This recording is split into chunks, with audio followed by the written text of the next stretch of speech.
السلام علیکم ورحمۃ اللہ وبرکاتہ۔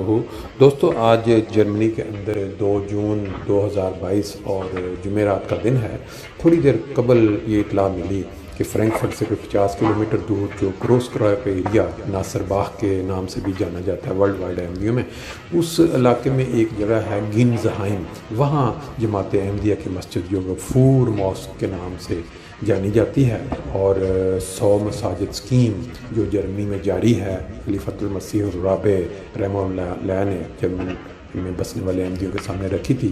اور اس میں تقریباً 70 مساجد کے قریب یا اس سے کم و بیش مساجد تعمیر ہو چکی ہیں یا ابھی ان کا کام جاری ہے۔ تو یہ مسجد بھی اسی کا ایک حصہ تھی۔ اس کے قریب ایک لاگر تھی جہاں پہ کوئی فرم نے اپنا سامان رکھا تھا، وہاں آگ لگی اور وہ آگ اتنی تیزی سے پھیلی 4-5 گھنٹے، تو اس سے مسجد کو بھی نقصان پہنچا، باوجود اس کے کہ کافی زیادہ کوشش کی گئی، وہ جو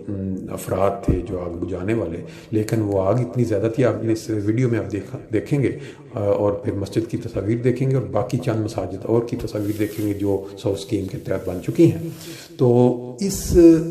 آگ لگنے کے پیچھے کیا محرکات ہیں؟ پولیس اب انکوائری کر رہی ہے کہ آیا اس کے پیچھے کوئی تخریبی کارروائی تھی، کوئی مذہبی عنصر شامل تھا، یا ایک انسانی غلطی کی وجہ سے آگ لگ کے جو آگے پھیلی۔ بات کرنے کا مقصد یہ ہے کہ دنیا میں کہیں بھی کسی بھی وقت کوئی آگ لگ سکتی ہے، لیکن آگ